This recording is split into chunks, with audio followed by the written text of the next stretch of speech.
Voyons maintenant ce qu'on appelle les mystères de la vie de Christ, c'est-à-dire les mystères de son enfance, le mystère de Noël, le mystère de la Pâque, le mystère,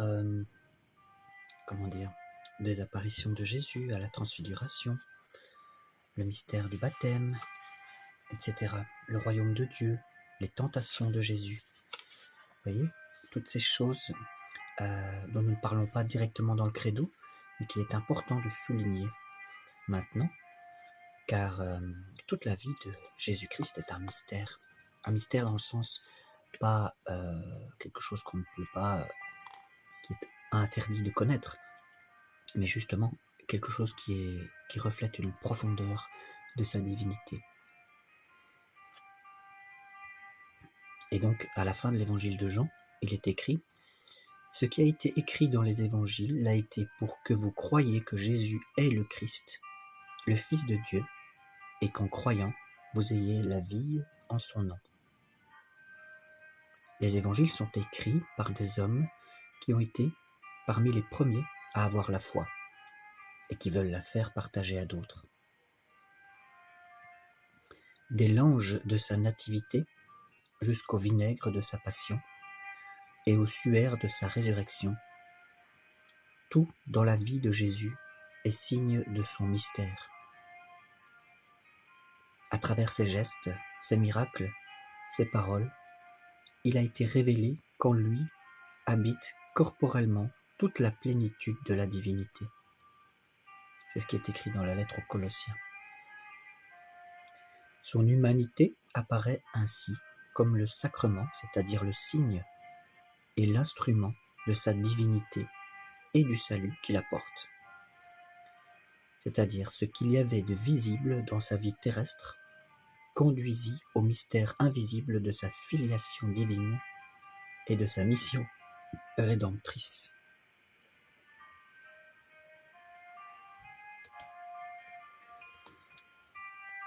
Toute la vie du Christ est révélation du Père. Ses paroles, ses actes, ses silences, ses souffrances, sa manière d'être et de parler. Jésus peut dire « Celui qui me voit, voit le Père. » Et le Père répond « Celui-ci est mon Fils bien-aimé, écoutez-le. » Notre Seigneur s'étant fait homme pour accomplir la volonté du Père, les moindres traits de ces mystères nous manifestent l'amour de Dieu pour nous. Oui, toute la vie du Christ est mystère de rédemption.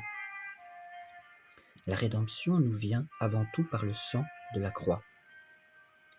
Mais ce mystère est à l'œuvre dans toute la vie du Christ. Dans son incarnation déjà, par laquelle, en se faisant pauvre, il nous enrichit par sa pauvreté. Dans sa vie cachée, qui, par sa soumission, répare notre insoumission. Dans sa parole, qui purifie ses auditeurs. Dans ses guérisons et ses exorcismes, par lesquels il a pris nos infirmités et s'est chargé de nos maladies. Dans sa résurrection, par laquelle il nous justifie. Toute la vie du Christ est mystère de récapitulation. Tout ce que Jésus a fait, dit et souffert avait pour but de rétablir l'homme déchu dans son appel premier. Saint Irénée nous dit que lorsque Jésus s'est incarné et s'est fait homme, il a récapitulé en lui-même la longue histoire des hommes et nous a procuré le salut, en raccourci, de sorte que ce que nous avions perdu en Adam, c'est-à-dire d'être à l'image et à la ressemblance de Dieu, eh bien, nous le recouvrions dans le Christ Jésus. C'est d'ailleurs pourquoi le Christ est passé par tous les âges de la vie, rendant par là à tous les hommes la communion avec Dieu.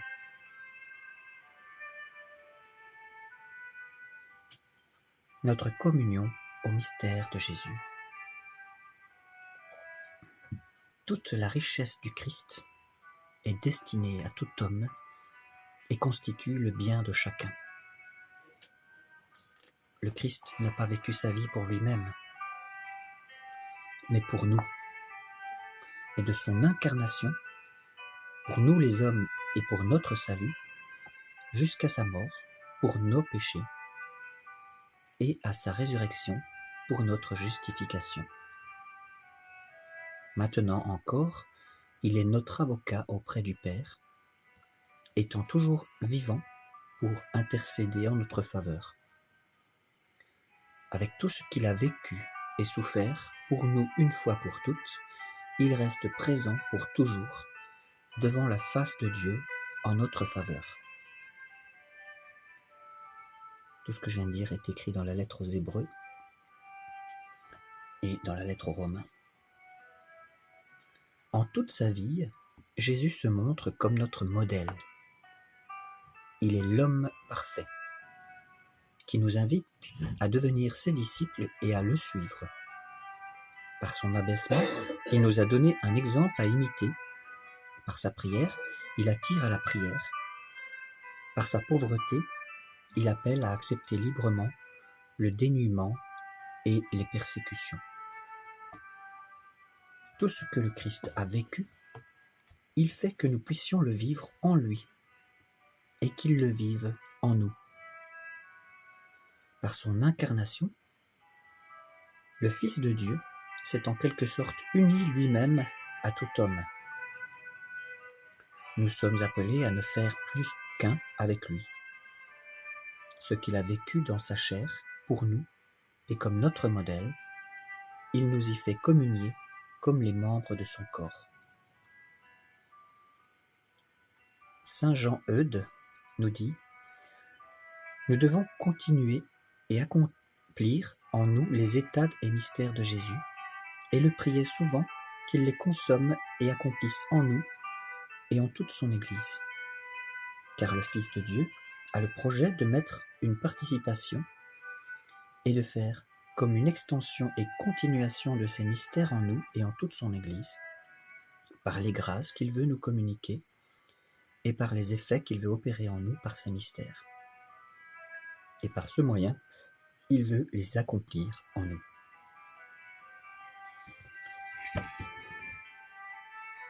Voyons maintenant les mystères de l'enfance et de la vie cachée de Jésus.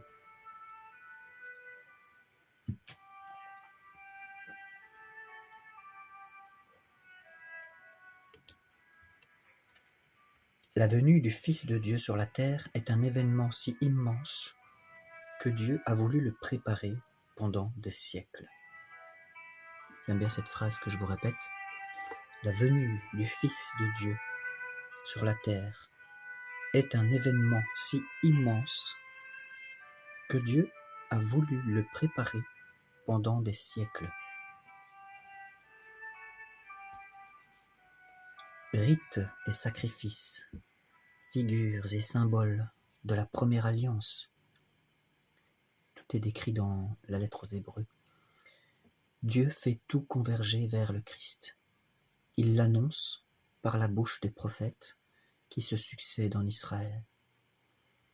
Il éveille, par ailleurs, dans le cœur des païens, l'obscure attente de cette venue. Saint Jean le Baptiste est le précurseur immédiat du Seigneur. Il est envoyé pour lui préparer le chemin.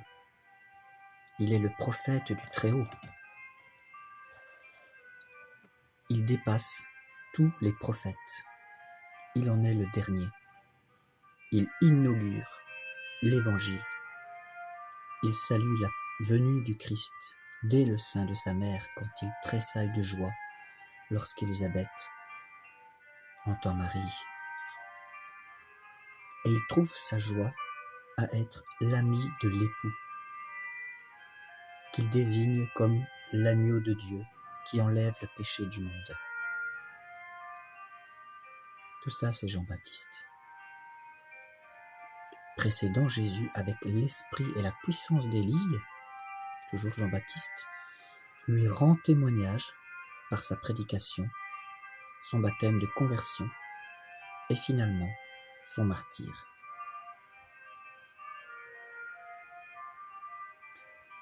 En célébrant chaque année la liturgie de l'Avent, l'Avent, A-V-E-N-T, l'Église actualise cette attente du Messie.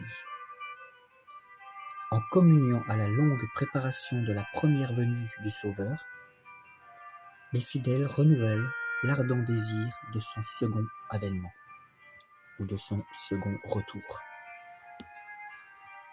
Par la célébration de la Nativité et du martyre du précurseur, l'Église s'unit à son désir. Il faut que lui grandisse et que moi, je diminue, nous dit Jean-Baptiste.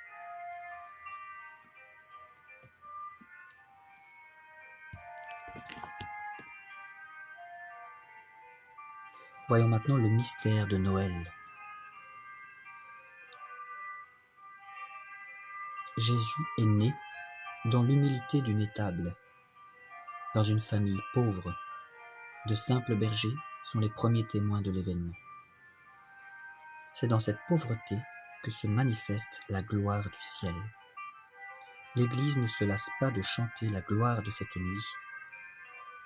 La Vierge aujourd'hui met au monde l'Éternel, et la terre offre une grotte à l'inaccessible.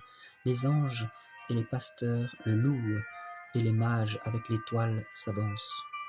Car tu es né pour nous, petit enfant, Dieu éternel.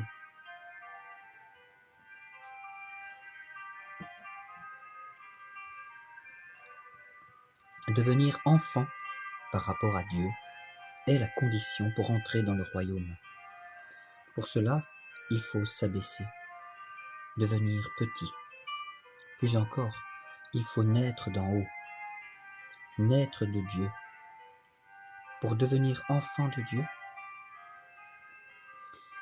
il faut entrer dans le mystère de Noël qui s'accomplit en nous lorsque le Christ prend forme en nous. Noël est le mystère de cet admirable échange. Ô admirable échange, nous dit une ancienne de l'octave de Noël. Le créateur du genre humain, assumant un corps et une âme, a daigné naître d'une vierge et devenir homme sans l'intervention de l'homme. Il nous a fait don de sa divinité.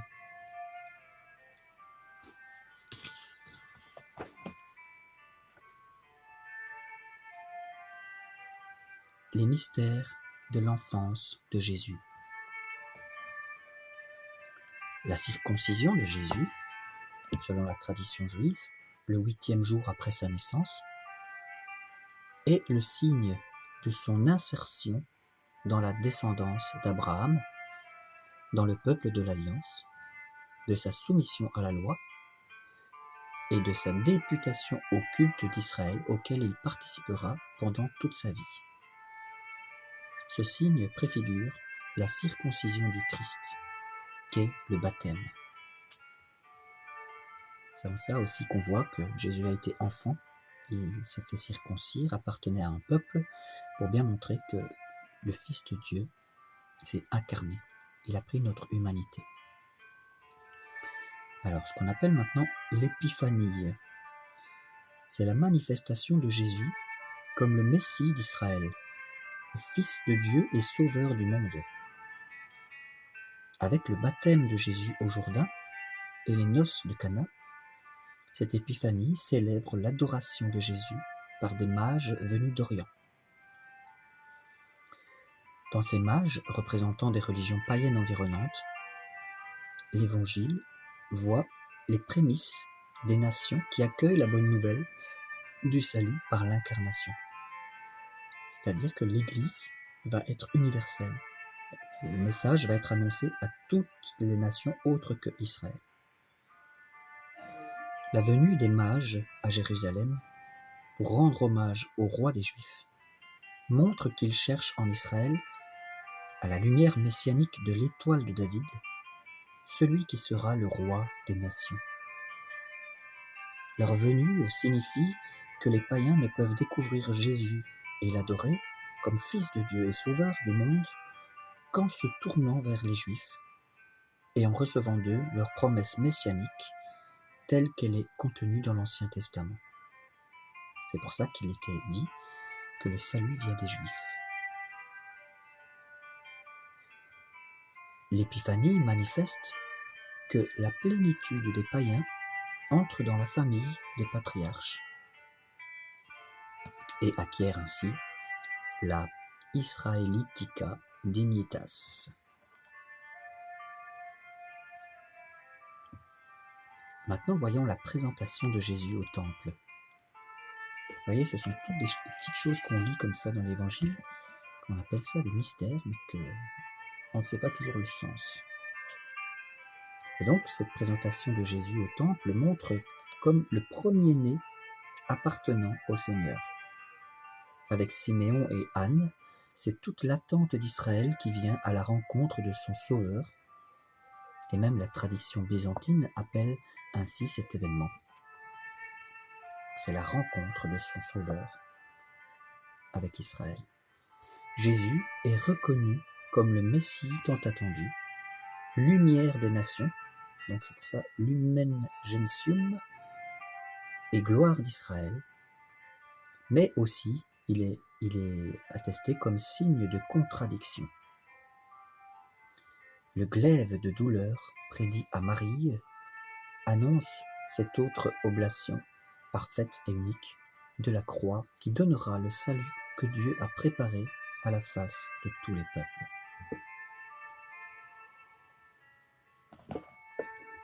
Puis, un autre mystère, la fuite en Égypte et le massacre des innocents.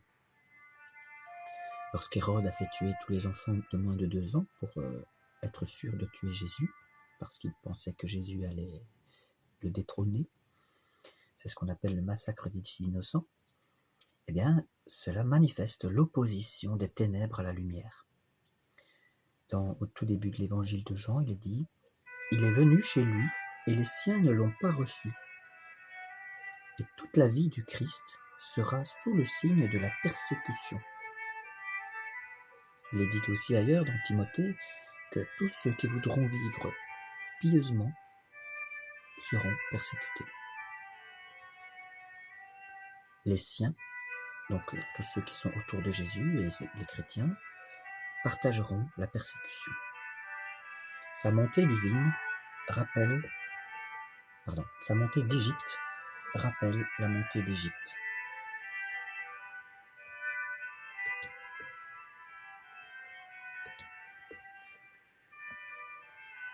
Rappelle l'Exode, vous vous souvenez, et présente Jésus comme le libérateur définitif.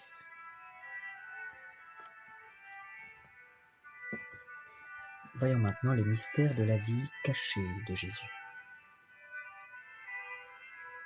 Pendant la plus grande partie de sa vie, Jésus a partagé la condition de l'immense majorité des hommes.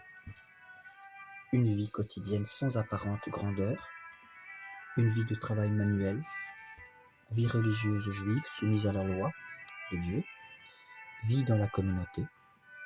Et de toute cette période, il nous est révélé que Jésus était soumis à ses parents et qu'il grandissait en sagesse, en taille et en grâce devant Dieu et devant les hommes. La soumission de Jésus à sa mère et à son père légal accomplit parfaitement le 4e commandement. Tu honoreras ton père et ta mère. Elle est l'image temporelle de son obéissance filiale à son Père céleste. La soumission de tous les jours de Jésus à Joseph et à Marie annonçait et anticipait la soumission du jeudi saint, dans cette jeudi saint où il est dit « non pas ma volonté ». L'obéissance du Christ dans le quotidien de la vie cachée inaugurait déjà l'œuvre de rétablissement de ce que la désobéissance d'Adam avait détruit. La vie cachée de Nazareth permet à tout homme de communier à Jésus par les voies les plus quotidiennes de la vie. Nazareth est l'école où l'on commence à comprendre la vie de Jésus. l'école de l'Évangile. Une leçon de silence d'abord, que naisse en nous l'estime du silence, cette admirable et indispensable condition de l'esprit. Puis, l'école de l'Évangile nous apprend une leçon de vie familiale, que Nazareth nous enseigne ce qu'est la famille, sa communion d'amour, son austère et simple beauté, son caractère sacré et inviolable. Une leçon aussi de travail. Nazareth, ô maison du fils du charpentier, c'est ici que nous voudrions comprendre et célébrer la loi sévère et rédemptrice du labeur humain. Comme nous voudrions enfin saluer ici tous les travailleurs du monde entier et leur montrer leur grand modèle, leur frère divin. Ça, c'est issu d'un discours du pape Paul VI en 1964 à Nazareth.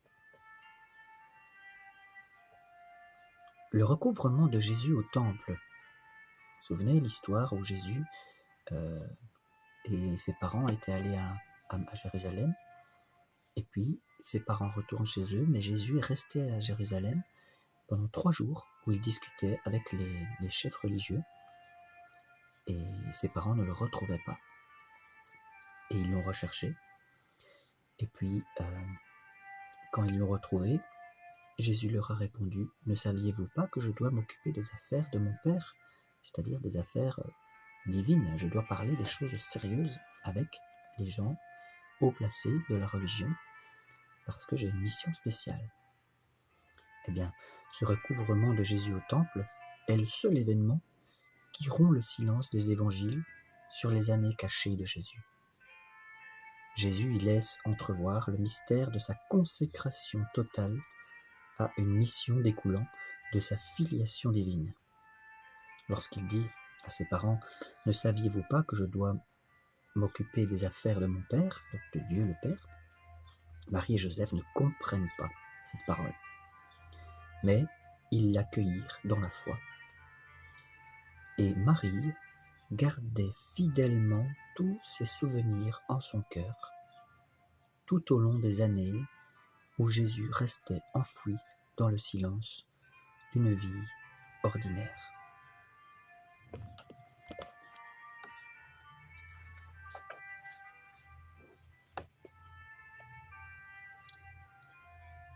Je vous invite à visionner une prochaine vidéo pour voir les mystères de la vie publique de Jésus. Au nom du Père, du Fils et du Saint-Esprit.